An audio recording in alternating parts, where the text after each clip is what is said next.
కడప చెన్నై జాతీయ రహదారిలో శనివారం రాత్రి సిద్ధవటం ఒంటిమిట్ట మండలాలు అన్నమయ్య జిల్లా రాయచోట్లో విలీనంపై 4వ రోజు రిలే నిరాహార దీక్షలో విద్యార్థులచే భారీ ర్యాలీ నిర్వహించారు. ఈ కార్యక్రమానికి రాజంపేట పార్లమెంటు సమన్వయకర్త అధికారి కృష్ణ హాజరయ్యారు. ఈ సందర్భంగా వారు మాట్లాడుతూ 2 మండలాలు కడప జిల్లాలో విలీనం చేయకపోతే రాజంపేట జిల్లా కేంద్రంగా ప్రకటించాలని ఎన్నికల వాగ్దానంలో రాష్ట్ర ముఖ్యమంత్రి చంద్రబాబు నాయుడు, డిప్యూటీ సీఎం పవన్ కళ్యాణ్ రాజంపేట జిల్లా కేంద్రంగా ప్రకటిస్తామని వాగ్దానం చేశారని, వాగ్దానం అమలు చేయాలని తెలిపారు. రాజంపేట వైపు నుండి కడపకు రోడ్డు మార్గాన వెళుతున్న కడప జిల్లా ఇన్ఛార్జ్ మంత్రి సవితమ్మకు సమస్యలు పరిష్కారం చేయాలని రాజంపేట జనసేన పార్టీ పార్లమెంట్ సమన్వయకర్త అధికారి కృష్ణ ఆమె దృష్టికి తీసుకువెళ్లారు. సీఎం దృష్టికి తీసుకువెళ్లి సమస్య పరిష్కరిస్తామని మంత్రి హామీ ఇచ్చారు. ఈ కార్యక్రమంలో రాష్ట్ర Panchayati Raj organiser secretary Kuppala Venkata Subbaiah, parliament ఉపాధ్యక్షులు పుత్త రామచంద్రయ్య, యువనేత డేరంగుల శ్రీకాంత్, ఎన్ఆర్ఐ చంద్ర, నాయబ్ రసూల్, అనిల్ కుమార్, డాక్టర్ లక్ష్మీనారాయణ, వినోద్, శ్రీరామదాసు, వెంకట, రవికుమార్, విద్యార్థులు తదితర జేఏసీ నేతలు పాల్గొన్నారు.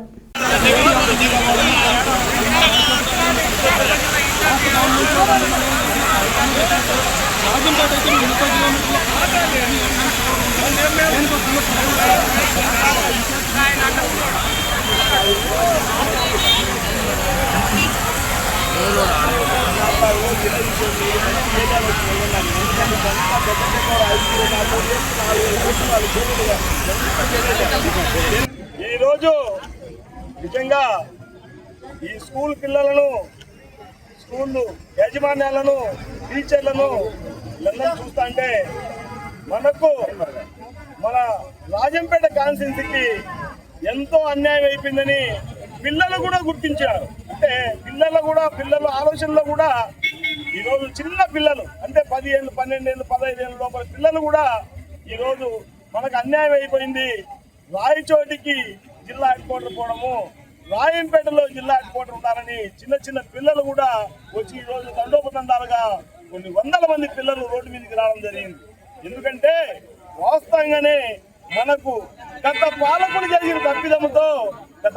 చేసిన తప్పిదముతో మనందరికీ మన రాజంపేట కాన్స్టిట్యున్సీ కానీ, కోడూరు కాన్స్టిట్యున్సీ కానీ మనమంతా శాపగ్రస్తులైనాం. ఎందుకంటే అన్ని రకాల వనరులు ఉండి, అన్ని రకాల ఫెసిలిటీస్ ఉండి, అన్ని రకాల రోడ్డు రవాణా ఉండి, రైలు రవాణా ఉండి, కావాల్సిన మనకు షిప్ యార్డ్ దగ్గర ఉండి, అన్ని రకాల ఉండి కూడా మనకు పక్కన పెట్టి ఇంకొక ప్రాంతాన్ని జిల్లాగా ఆ రోజు ప్రకటించినారు.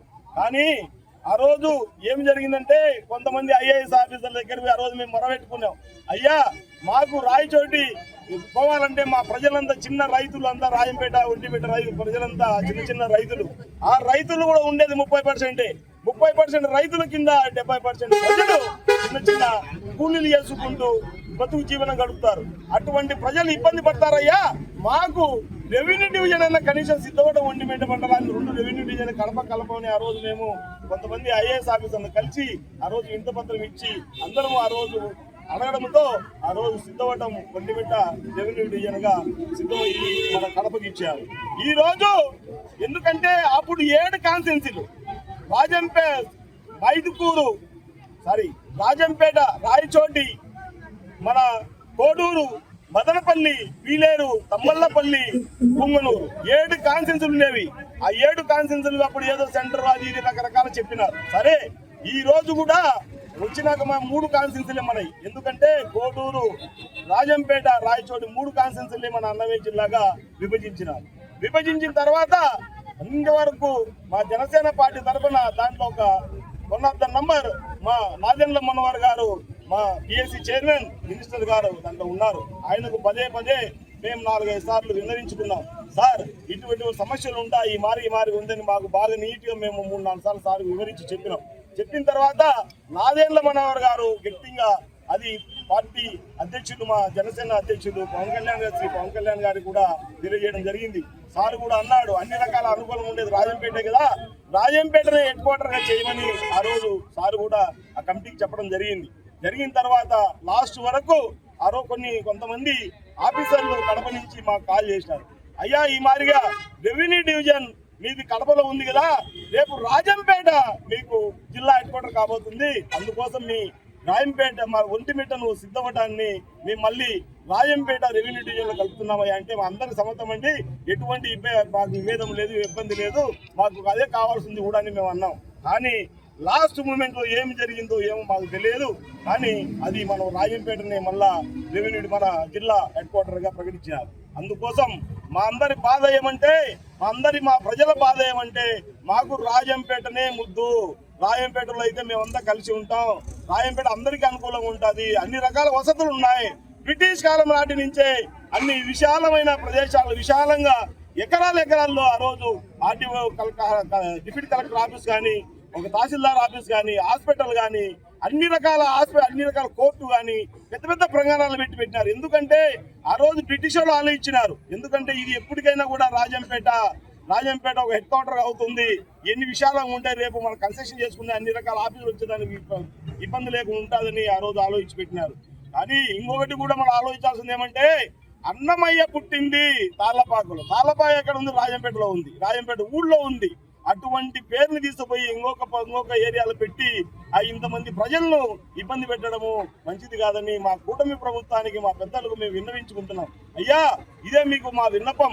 మమ్మల్ని అందరినీ దయదలిసి మా ప్రజల ఆర్తనాదాలు, మా అందరి అభ్యర్థనలు మీరు విని మమ్మల్ని కనుకరించి మీరంతా పెద్ద మనసు చేసుకొని మరి మా రాజంపేట హెడ్ క్వార్టర్గా చేయాలని మీ అందరినీ మా ప్రజల తరఫున, మా అందరి ప్రజల తరఫున మేము మీకు విన్నవించుకుంటున్నాం సార్. మీరు ఎటువంటి పరిస్థితుల్లో మీరు పదే ఒకసారి చూసి ఒక 1 మంత్ టైం ఇచ్చారు. మీరు అక్కడ ఏదైనా ఉంటే రిక్వెస్ట్ కోసము, ఆ రిక్వెస్ట్ లో మా వాళ్ళు ఎంతో మంది, 100 మంది అహమర నిరాహార దీక్షకు రిలే దీక్షలు కూర్చుంటున్నారు. రోడ్ల మీద చిన్న పిల్లలు రోడ్ల మీదకి వస్తా అంటే మాకే కళ్ళకు నీళ్ళు వస్తున్నాయి. ఇంత చిన్న పిల్లలు కూడా ఇంత ఇబ్బంది అవుతుంది. మన జిల్లా రాకపోతే మనం ఇంత దూరం పోవాలంటే చిన్న పిల్లలు కూడా ఆలోచించుకొని రోడ్డు మీదకి వస్తా అంటే వాళ్ళు నినాదాలు చేస్తా అంటే నిజంగా చాలా బాధగా ఉంది. మా పెద్దలకు, మా సీఎం గారికి కానీ, డిప్యూటీ సీఎం గారికి కానీ, బీజేపీ పెద్దలకు కానీ అందరికీ మేము విన్నవించుకోవడం ఒకటే, అయ్యా మాకు జిల్లా హెడ్ క్వార్టర్ రాజంపేటనే మాకు ప్రకటించి మా అందరినీ ఇబ్బంది లేకుండా మమ్మల్ని కాపాడాలని కోరుకుంటున్నాం. జేఏసీ ఆధ్వర్యంలో ఎన్ని రోజులు రిలే నిరాహార దీక్ష? మేము సాధించుకునేంత వరకు రిలే నిరాహార దీక్షలు ప్రజలు చేస్తూనే ఉంటారు, ఇది చేస్తూనే ఉంటాం. మేమందరికీ, మా పార్టీ పెద్దలకు అందరికీ విన్నవించుకుంటున్నాం. వాళ్ళు మాకు కనుకరిస్తారని మేము అనుకుంటున్నాం. ఒకవేళ ప్రభుత్వం ఇచ్చినటువంటి గెజిట్ ఉపసంహరించుకోకుంటే ఏ విధంగా ఆ రోజు ఆలోచిస్తాం. ఆ రోజు ఎందుకంటే ఒకవేళ కాని పక్షంలో సిద్ధవటం ఒంటిమిట్టను పునరాలోచించి మళ్ళా మమ్మల్ని సిద్ధవటం ఒంటిమిట్టను కడప రెవెన్యూ డివిజన్లో పెట్టాలని, మా రైతులందరినీ, మా ఇక్కడ రైతు కూలీలందరినీ కాపాడాలని నేను కోరుకుంటున్నాను.